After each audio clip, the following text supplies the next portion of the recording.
किती 50 लाखाचा मालक आणखी 1 कोटीचा व्हायचं, मग 10 कोटीचा व्हायचं, मग 100 कोटीचा व्हायचं. बरं किती कोटीचं झाल्यावर समाधान?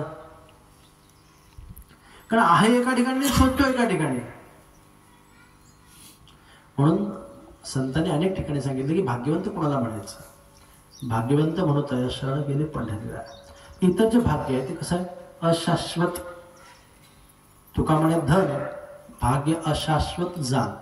अशा अशाश्वत असल्या भाग्याच्या पाठीमागे लागतो आणि आपलं जे खरोखरचं भाग्य आहे, खरोखरचा स्वार्थ आपण सांगतो. स्वतः कशासाठी करायचा? परमार्थ कशासाठी करायचा? आणि आताच तो हा परमार्थ जो साधकांचा निजस्वार्थ. निजस्वार्थ म्हणजे स्वतःचा स्वार्थ. स्वतःचा स्वार्थ फक्त आणि फक्त परमार्थामध्ये, बाकी कशामध्येही नाही. मग बाकी आपण जे जे काही करू ते सगळं इतरांसाठी आणि स्वतःसाठी फक्त परमार्थ आहे. म्हणून आपण निष्ठेनं, प्रेमानं, अट्ठासानं परमार्थ करायचा प्रयत्न करायचा. आता परमार्थ करायचा म्हणजे काय? भगवी कपडे घालायची, जटा वाढवायच्या, हिमालयात जायचं असं सांगितलं का संतांनी? संतांनी आम्हाला जी साधनं सांगितलेली आहेत ते अत्यंत सुलभ असं साधन सांगितलं. साधना तो सोपे, नाम हे केवळ. समर्थांनी स्पष्ट सांगितलं, नको द्रव्यदारा घरे भोग सोडू, नका कष्टवू पर्वताग्री तनुला, मुखी रामचंद्र स्मरा वेळोवेळा.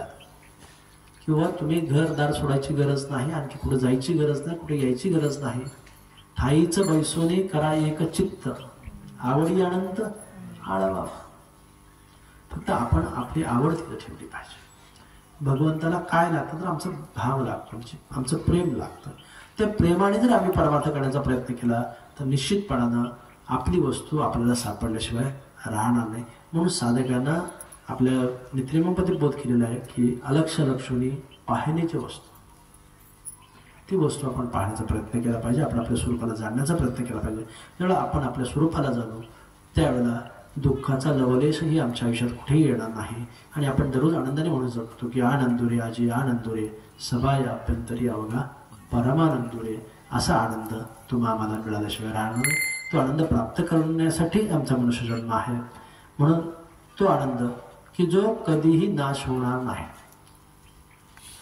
अगदी परमार्थाचं सार माऊलींनी आपल्या पहिल्या उवाचमध्ये म्हणजे ज्या 3-4 ओळी आहेत त्यात सांगितलेल्या आहे की या बंधून यावया सद्गुरु चरणी धावत या, आपुले सुखाची आवडिया, शाश्वत सुखाची आवडिया, अभिमान टाकून या, मी पण सोडून. की आम्हाला कुठलं सुख मिळवण्यासाठी इथं बोलवलंय? जे कधीही नाश पावत नाही असं शाश्वत सुख घेण्यासाठी बोलवलं. आणि ते घ्यायला येण्यासाठी आम्हाला धावत यायला सांगितलंय. संतांनी सुद्धा अनेक अवघात सांगितले, करावी तातडी परमार्थाची. तसं माऊलींनी सांगितले की धावत या. आपण म्हणून सावकाशाला चालत नाही का? त्याचं आपण परमार्थाच्या बाबतीत बघ की नाही, आत्ता आमचं वय एवढं परमार्थ कधी करायचं आपण सगळ्यांनी ठरवलेलं आहे. किंवा सर्वसाधारण बऱ्याच ठिकाणी आपण बघतो कीर्तनामध्ये, प्रवचनामध्ये, मंदिरामध्ये जी संख्या असते श्रोत्यांची ते जवळपास 60-65च्या पुढं. आम्ही आमच्या मनाला असं ठरवलं की परमार्थ कधी करायचा? जेव्हा बाकी काहीच करता येत नाही तेव्हा परमार्थ करायचं, नाही का? एका वाक्यात सांगायचं तर संतांनी परमार्थ कधी केल्याचा विचार आपल्याला केला पाहिजे.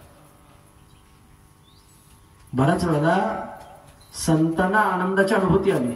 आनंदाचे डोही, आनंद तरंग, आनंदाचे अंग, आनंदाचे, असं संतांनी सांगितले की जीवनामध्ये सगळा आनंदच होता. किंवा तोही अभंग आहे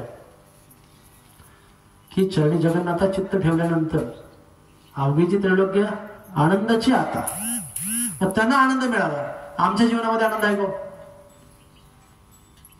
जे परमार्थापासून आम्ही विरमुख आहोत त्यांना आनंद मिळतो का? मग इकडे संतांना तोच देह आहे, तेच जगत आहे का? याच्यामध्ये काय फरक आहे?